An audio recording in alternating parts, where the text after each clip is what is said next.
Hello friends, welcome back to our channel study with 18। आज हम बात करेंगे आईसी 85 में री इंश्योरेंस चैप्टर 1 के बारे में।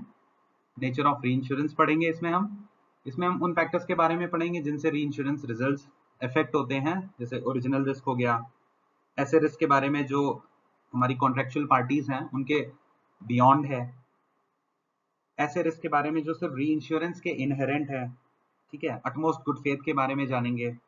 हम बात करेंगे कि ऐसी सिचुएशन के बारे में बात करेंगे जहां पे हमारा जो सीडिंग इंश्योरर है, सीडिंग इंश्योरर, उसकी इंसॉल्वेंसी हो जाए तो क्या होगा, या री इंश्योरर है वो इंसॉल्वेंट हो जाए, इस कंडीशन में क्या होगा।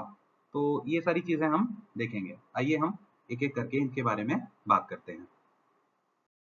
री इंश्योरेंस की जब हम बात करते हैं तो हम बात करेंगे लॉ ऑफ लार्ज नंबर्स की। कोई भी इंश्योरेंस होता है तो वो लॉ ऑफ लार्ज नंबर्स पे वर्क करता है।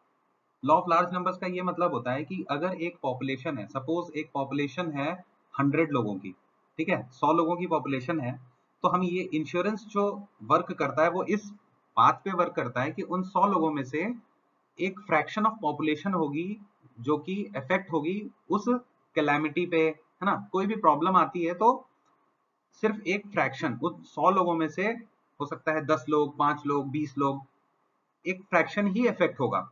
तो जितना बड़ा हमारा पॉपुलेशन साइज होगा, ठीक है, उतना हमारा जो प्रोबेबिलिटी होगी लॉस करने की वो इंप्रूव होती जाएगी। क्यों? क्योंकि जो फ्रैक्शन होगा वो कंसिडरेबली कम होता जाएगा नंबर्स में, परसेंटेज में। अभी 100 है, अगर 100 में 20 लोग इफेक्ट हो रहे हैं तो 20% इफेक्ट हो रहा है। लेकिन अगर यही पॉपुलेशन साइज में 1000 कर दूं और 1000 में 20 के बजाय 50 लोग इफेक्ट होंगे तो वो परसेंटेज कम होता जाएगा। और जितना बड़ा पॉपुलेशन साइज होगा उतना हमारा law of large numbers work करेगा, प्रोबेबिलिटी को, लॉस की प्रोबेबिलिटी को इंप्रूव करने के लिए। दूसरा है हमारा कॉन्ट्रैक्ट ऑफ इंडेमनिटी। तो जो इंश्योरेंस कॉन्ट्रैक्ट है वो इंडेमनिटी प्रोवाइड करता है। इंडेमनिटी मतलब आपको आपकी प्रीवियस सिचुएशन में जिस स्थिति में आप थे उस स्थिति में लेके आपको खड़ा कर दे, वो होता है इंडेमनिटी कॉन्ट्रैक्ट। मतलब कि आपको उस इंश्योरेंस से कोई प्रॉफिट नहीं होगा, मगर आपकी जो सिचुएशन थी, जो आपकी कैलामिटी अकर होने से पहले थी, आपको उस सिचुएशन में लाके रख देगा। और आपके जो एसेट्स थे, जो प्रॉपर्टीज थी, है ना, और इंश्योरेंस पॉलिसी ऑब्लिगेशन से वो उन्हें पूरा कर देगा। तो री इंश्योरेंस का नेचर क्या हुआ? लॉ ऑफ लार्ज नंबर्स पे वर्क करता है और एक कॉन्ट्रैक्ट ऑफ इंडेमनिटी है। बेसिकली री इंश्योरेंस भी एक इंश्योरेंस ही है जो कि एक इंश्योरेंस कंपनी लेती है दूसरी इंश्योरेंस कंपनी से, जो कि इंश्योरेंस का इंश्योरेंस करती है, तो वो री इंश्योरेंस है। तो इसमें हमारा लॉ ऑफ लार्ज नंबर्स और कॉन्ट्रैक्ट ऑफ इंडेमनिटी को भी वर्क करते हैं। नेक्स्ट हम बात करेंगे ऐसे फैक्टर्स के बारे में जो हमारे री इंश्योरेंस रिजल्ट्स को अफेक्ट करते हैं। आइए एक एक करके उनके बारे में बात करते हैं। अब बात करते हैं फैक्टर्स, ऐसे फैक्टर्स के बारे में जो री इंश्योरेंस रिजल्ट्स को अफेक्ट करते हैं। इसमें सबसे पहले हम बात करेंगे ओरिजिनल रिस्क की, ठीक है।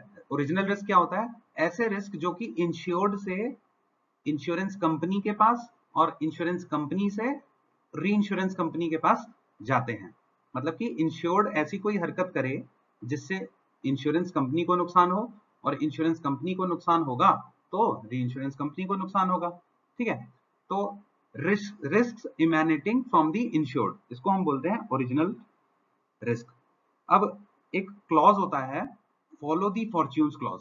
अब फॉलो दी फॉर्च्यून्स क्लॉज कहता है कि जो री इंश्योरर है उसको री इंश्योर्ड कंपनी, सपोज री इंश्योरर है कंपनी बी, उसने इंश्योरेंस दिया होगा किसको? कंपनी ए को दिया होगा, ठीक है। कंपनी, मैं आपको ऐसे समझाता हूं, एक कंपनी ए थी, ठीक है, उसने री इंश्योरेंस लिया था बी से और इसने इंश्योर्ड किया था एक्स को, ठीक है।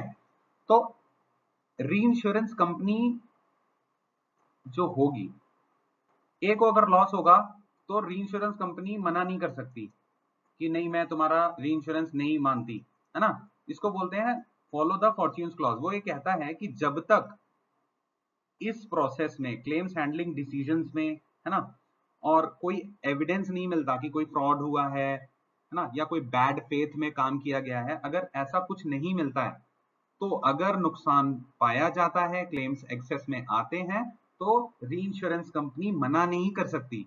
ये एक तरह का ऑब्लिगेशन है, बाउंड है वो, कि क्लेम्स हैंडलिंग डिसीजंस जो लिए गए हैं इंश्योरेंस कंपनी द्वारा, ए द्वारा, जो भी क्लेम्स, सपोज ए कहती है इसने 500 करोड़ का इंश्योरेंस लिया, ठीक है, ज्यादा बोल दिया मैंने, चलो 5 करोड़ का, ठीक है, कोई है 5 करोड़ का इंश्योरेंस लिया। अब ये ए ने क्लेम निकाल दिया, मान लो 3 करोड़ का क्लेम बता रहा है कि 3 करोड़ का क्लेम आ गया। अब 3 करोड़ में कुछ पार्ट हमारा सीड किया होगा उसने, प्रीमियम में भी तो सीड किया होगा। तो जब जो सीड किया होगा तो री इंश्योरेंस कंपनी ये नहीं कह सकती कि 3 करोड़ ज्यादा है या ये तो गलत आपने काम किया है, ये नहीं कह सकती। उसको फॉलो द फॉर्च्यून्स क्लॉज के तहत अगर कोई भी एविडेंस नहीं मिलता कि फ्रॉड का या कल्यूजन का इंश्योर्ड के साथ या बैड फेथ का, तो उसको फॉलो द फॉर्च्यून्स में वर्क करना पड़ेगा। तो ऐसे रिस्क जो एग्जैजरेटेड क्लेम्स, अनजस्टिफाइड लगते हैं, है ना, या फ्रॉडुलेंट क्लेम लग सकते हैं, तो ये कॉन्ट्रेक्चुअल रिस्क जो होता है ये हमारा ओरिजिनल रिस्क कहलाता है। ठीक है, तो आई होप ये आपको समझ में आ गया होगा कि ओरिजिनल रिस्क क्या होता है। ओरिजिनल रिस्क का मतलब हुआ ऐसा रिस्क जो कि ओरिजिन हो रहा है कहां से, इंश्योर्ड से। इस इंश्योर्ड एक्स नंबर से इंश्योर्ड से रिस्क आ रहा है ए पर और ए से जाएगा बी पर, तो बी मना नहीं कर सकता कि ना, किस केस में मना नहीं कर सकता, अगर कोई भी गलत डिसीजन, आई मीन फ्रॉड या कल्यूजन नहीं पाया गया है, तो उस स्थिति में। आई होप ये चीज आपको समझ आ गई होगी। आप चाहे तो उसको रिवाइंड करके एक बार फिर से सुन लीजिएगा। नेक्स्ट हम बात करेंगे रिस्क इमेनेटिंग फ्रॉम द इंश्योरर और री इंश्योरर, मतलब ऐसे रिस्क जो कि कहां से ओरिजिन हो रहे हैं, इंश्योरर से और री इंश्योरर से। अब इंश्योरर और री इंश्योरर से कैसे रिस्क हो सकते हैं, देखिए आजकल क्या है, बड़ा कॉम्पिटिटिव एनवायरनमेंट है। तो कॉम्पिटिटिव एनवायरनमेंट से इशू क्या आ रहा है कि इंश्योरेंस कंपनीज ये चाहती हैं, सपोज देयर एक इंश्योरेंस कंपनी है ए, वो ये चाहती है कि मेरे पास बिजनेस इनफ्लो बना रहे, ठीक है। अब इनफ्लो बना रहे तो जो हमारी अंडरराइटिंग प्रैक्टिसेस हैं, ठीक है, अंडरराइटिंग मेथड्स हैं, उनको उनमें कोई डेफिशिएंसी करने लगे वो, कि चलो इसको हम फोरगो कर देते हैं और हम बिजनेस ले लेते हैं। अगर हम इसको नहीं देखते हैं और बिजनेस ले लेते हैं तो हमारे पास बिजनेस आ जाएगा, ठीक है। एक्सेसिव जेनरोसिटी दिखा देते हैं, भाई क्लेम्स देना है तो जहां पे 10% क्लेम बन रहे थे, आपने जेनरस बन के दिखा दिया कि 10, चलो 40% क्लेम देंगे, ठीक है। तो इंश्योरर अगर 40% क्लेम देगा तो उसकी सॉल्वेंसी पे इफेक्ट करेगा, सॉल्वेंसी पे इफेक्ट करेगा तो री इंश्योरेंस पे भी इफेक्ट होगा, ठीक है। अब देखो हमारा थर्ड चीज है कि हमारा बिजनेस का जो डेवलपमेंट है वो बड़ा बहुत जल्दबाजी में कर रहे हो। Suppose there are 5 classes of insurance, ठीक है, ए बी सी डी ई, ठीक है, और आपकी कैपेसिटी है कि मैं सिर्फ 2 क्लास ऑफ बिजनेस को हैंडल कर सकता हूँ, ठीक है, 2 क्लासेस ऑफ बिजनेस को हैंडल कर सकता हूँ। लेकिन इसी चीज के आपको बिजनेस ज्यादा चाहिए तो आप क्या करोगे, आप हर जगह हाथ मारोगे, आप सारी चीजों में आप बिजनेस लेना चाहोगे। इस हेस्टी डेवलपमेंट की वजह से होगा क्या, आपकी जो प्रैक्टिसेस होंगी उसमें डेफिशिएंसी आएगी ही आएगी, ठीक है। जेनरोसिटी आपको करनी पड़ेगी, क्लेम्स में आपको बिजनेस करना है। तीसरा आपका इनएफिशिएंट टेक्निकल अटेंशन, ठीक है, हेस्टी डेवलपमेंट ऑफ बिजनेस और इनएफिशिएंट टेक्निकल अटेंशन, मतलब कि बिजनेस को डेवलप करने के लिए आपने टेक्निकल अटेंशन पे ज्यादा ध्यान नहीं दिया जिसपे आपको देना चाहिए था, जिससे आपका इंश्योरेंस जो है वो प्रॉपर वर्क होता, ठीक है। ये सारी चीजें देखिए टेक्निकली वर्क करती हैं, आपको सॉल्वेंसी रेशियो और तरह तरह के रेशियोज होते हैं उनके बारे में स्टडी करनी होती है, जिससे कि आपका जो बिजनेस है वो बंद नहीं हो। देखिए कोई भी कंपनी है तो उसका जो मोटिव होता है वो क्या होता है, वो होता है कि वो शाश्वत रहे, है ना, शाश्वत रहे, हमेशा चलती रहे कंपनी। तो जब कंपनी हमारी हमेशा चलती रहेगी तभी तो आप क्या नाम है री इंश्योरेंस और इंश्योरेंस कर पाओगे। आप जेनरोसिटी दिखा रहे हो, हेस्टी डेवलपमेंट के चक्कर में आप टेक्निकल अटेंशन नहीं दे रहे हो, अंडरराइटिंग मेथड्स में डेफिशिएंसी कर रहे हो। और एक चीज और है जो कि हमारा री इंश्योरेंस और इंश्योरेंस में, इनमें काम करने वाले तो इंसान ही है। तो अगर कोई इंसान है उसके मॉरल हैजार्ड करने का मन कर जाए तो फिर तो कोई दिक्कत ही नहीं है, मतलब आप किसी भी लेवल तक आप मतलब अपना रिस्क को कंट्रोल नहीं कर सकते, ठीक है। तो बेसिकली 3 चीजें हमें ध्यान रखनी है, डेफिशिएंट अंडरराइटिंग मेथड्स नहीं होने चाहिए, एक्सेसिव जेनरोसिटी क्लेम्स में नहीं होनी चाहिए, जो कि अगर होती है तो हमारे ऐसे रिस्क आते हैं, और तीसरा हेस्टी डेवलपमेंट नहीं होना चाहिए बिजनेस का, जिससे की वजह से हमारा टेक्निकल अटेंशन जो है वो इनएफिशिएंट होता चला जाए, ठीक है। 2 चीजों के बारे में हमने पढ़ लिया, ओरिजिनल रिस्क के बारे में पढ़ लिया और रिस्क एमेनेटिंग फ्रॉम द इंश्योरर और रीइंश्योरर के बारे में। नेक्स्ट हम पढ़ेंगे ऐसे रिस्क के बारे में जो कि कॉन्ट्रेक्चुअल पार्टीज के बियॉन्ड है। ठीक है, करते हैं ऐसे रिस्क के बारे में जो कि जो कॉन्ट्रेक्चुअल पार्टीज हैं उनके भी कंट्रोल में नहीं है। ऐसे कैसे रिस्क हुए? सबसे पहला रिस्क है हमारा जो एक्सचेंज रिस्क है। एक्सचेंज मतलब डॉलर आज 70 रुपए का है, कल 72 का होगा, 75 का होगा। तो अगर कोई भी कंपनी है वो एक ऐसी ज्योग्राफी में वर्क कर रही है जहां का जो आपकी करेंसी है वो बहुत ही ज्यादा फ्लक्चुएशन शो करती है, तो रीइंश्योरर जो होता है ना उसको लॉसेस हो सकते हैं और उसे कई बार ज्यादा और कम, देखिए करेंसी स्ट्रांग होगी तो ज्यादा, वीक होगी तो कम, ऐसे आपके जो डिफरेंट हैं सिनेरियोज वो डेवलप हो सकते हैं। ठीक है, और ऐसे केसेस में जो इंश्योरर होता है वो री इंश्योरर को छोड़ देता है और वो कोई भी कॉन्सिक्वेंसेस बियर नहीं करता। ठीक है, क्योंकि री इंश्योरेंस कंपनी ज्यादातर हमारी दूसरी ज्योग्राफी से आती है और जिस ज्योग्राफी में आप क्या नाम है वर्क कर रहे हो, सपोज इंडिया में आप कोई कंपनी है तो वो री इंश्योरेंस कराती है अवीवा से या कहीं और से करा रही है। ठीक है, ब्रिटिश एरिया से करा रही है, यूरोप से करा रही है, अमेरिका से करा रही है ना, तो री इंश्योरेंस किसी और ज्योग्राफी से आ रहा है। तो इस केस में हमारा क्या होगा कि rate of exchange risk work करता है अगर हमारी करेंसी फ्लक्चुएट करेगी, एनी XYZ कोई भी है, किसी की भी ज्योग्राफी की बात करें, इंडिया और अमेरिका की बात नहीं कर रहा हूं मैं, ABCD मान लेते हैं। दूसरा इन्फ्लेशन। इन्फ्लेशन क्या करता है, आपकी जो इन्वेस्टमेंट की वैल्यूज है उनको वो कम कर देता है। तो इन्वेस्टमेंट जो होता है हमारी किसी भी कंपनी का इन्वेस्टमेंट है उसको देख के, उसकी वैल्यू को देख के री इंश्योरेंस कॉस्ट डिसाइड होती है। ठीक है, बाकी चीजें डिसीजंस लिए जाते हैं। तो जो हमारे टेक्निकल डिसीजंस होते हैं या टेक्निकल स्टैटिस्टिक्स होते हैं बेसिकली, उनका डिस्टॉर्शन हो जाता है। कैसे डिस्टॉर्शन हो जाता है? इन्फ्लेशन आपका अगर एक प्री डिफाइंड जो एक लेवल होता है ना, जिस लेवल में उसे होना चाहिए, हेल्दी इन्फ्लेशन जिसे बोलते हैं, उसमें ना होके ऊपर नीचे रहता है, तो आपका इन्फ्लेशन हमारे इन्वेस्टमेंट्स की वैल्यू को कम कर देता है और टेक्निकल स्टैटिस्टिक्स को डिस्टॉर्ट कर देता है। ठीक है, और डिस्टॉर्ट करने की वजह से जो प्रीमियम्स हैं वो आर्टिफिशियली इन्फ्लेट हो जाते हैं, लॉसेस और कॉस्ट जो होती हैं वो हमारा स्टैटिस्टिक्स जो है वो खराब हो जाता है। ठीक है, शॉर्ट टर्म बेसिस पे। दो चीजें हमने देख ली। तीसरा है हमारा फॉरेन एक्सचेंज का जो पेमेंट है। कुछ हमारे पेमेंट्स होते हैं जो हमें फॉरेन एक्सचेंज में करने होते हैं।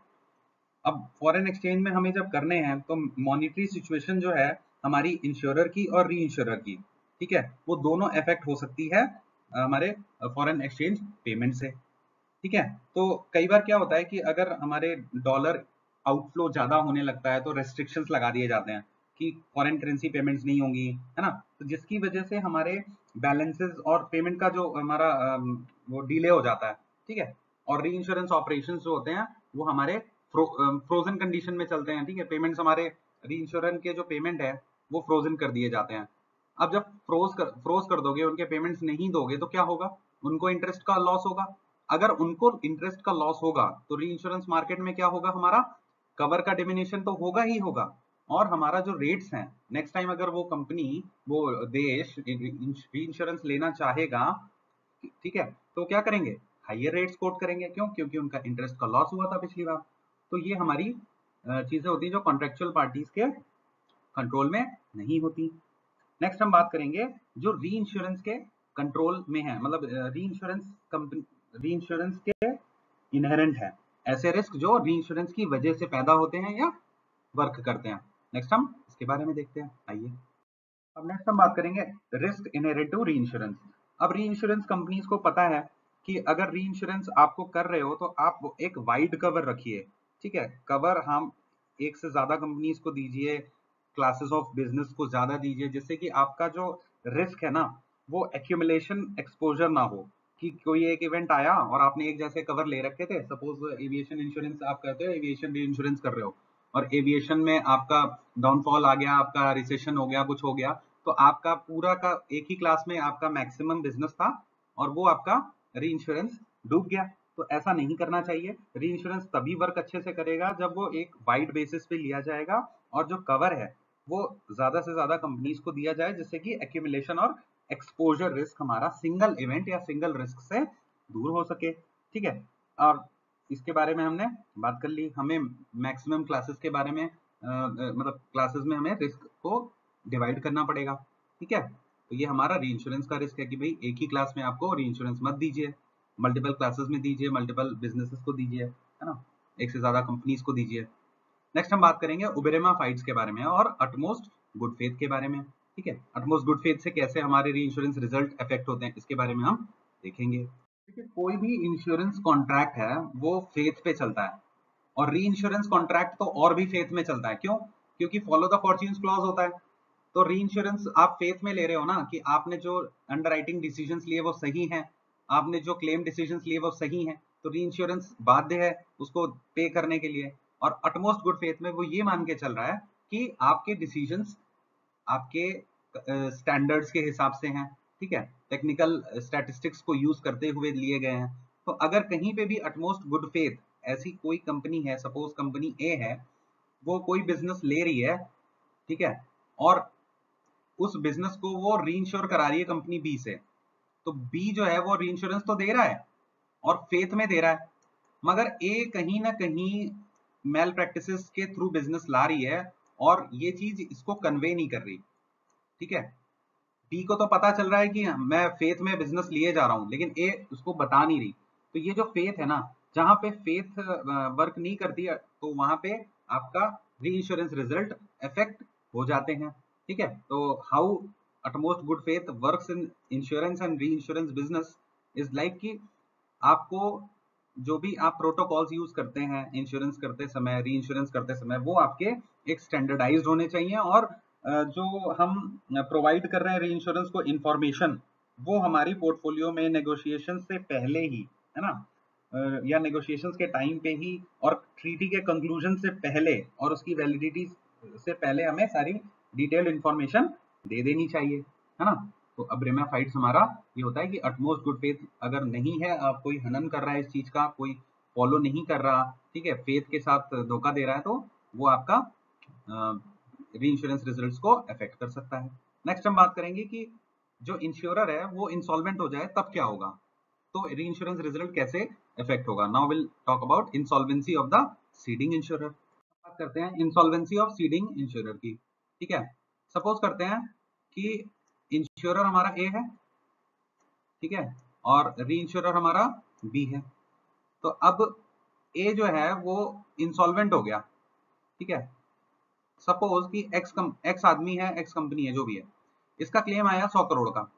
अब ए के पास मल्टीपल एक्स हैं, मतलब एक्स वाई जेड, जेड के B A B C D, बहुत सारे हैं, ठीक है, इसने बहुत सारा हाथ फैला रखे थे, बहुत सारी जगह से क्लेम आ गया, एक साथ आ गया क्लेम। अब इसने एक्स का जो कुछ पोर्शन है वो री इंश्योरेंस को दे रखा था।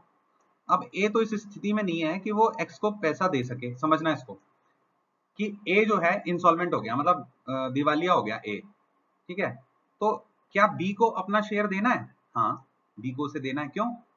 एक्स की बी से कोई डायरेक्ट रिलेशनशिप नहीं है, एक्स की ए से है ना, रिलेशनशिप किसकी है? एक्स की ए से है, उसकी डायरेक्टली रिलेशनशिप नहीं है। और बी रिस्पॉन्सिबल है अपने इंश्योरेंस पेड के लिए, इसकी कॉमर्शियल पेड।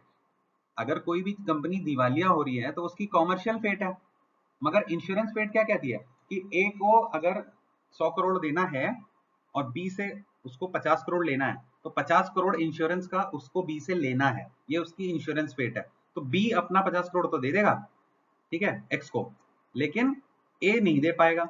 ठीक है, ये तो बात हो गई जब हमारा सीडिंग इंश्योरर जो कंपनी है ए, जो इंश्योरेंस प्रोवाइड कर रही है इंश्योर्ड को, वो हमारी इंसॉल्वेंट हो जाए तो क्या होगा। उस केस में री इंश्योरेंस कंपनी को अपना इंश्योरेंस पेड का पैसा पे करना पड़ेगा। ठीक है, अब समझिएगा इसका रिवर्स बड़ा मतलब इंटरेस्टिंग है कि इंसॉल्वेंसी ऑफ द री इंश्योरर। अब इस केस में कि री इंश्योरेंस कंपनी जो थी ना, वो हमारी धोखा दे जाए, इंसॉल्वेंट हो जाए, इस केस में क्या होगा? इस केस में भी जबरदस्त चीज होगी। इसमें तो आपको माफी मिल गई। अगर आपका री इंश्योरेंस को माफी नहीं मिलेगी, तो सिमिलरली अगर री इंश्योरेंस को माफी नहीं मिलेगी, तो री इंश्योरेंस जब धोखा खाएगा तो इंश्योरर को भी माफी नहीं मिलेगी। ठीक है, कहने का मतलब, अगर हमारी ए है वो सही है और उसने कोई 100 करोड़ का मान लीजिए क्लेम आ गया एक्स को, ठीक है, 100 करोड़ का क्लेम एक्स को देना है, और ए को देना था, बी से लेना था 50 करोड़। अब बी जो है वो हमारी री इंश्योरेंस कंपनी है, वो हमारी दिवालिया हो गई। तो भाई 150 करोड़ का टोटल क्लेम है, जिसमें 50 करोड़ ये भाई साहब दे रहे थे। तो ये 150 करोड़ रुपए एक्स को देने पड़ेंगे। किसको? ए को। इस केस में बी का क्लेम भी ए को देना पड़ेगा।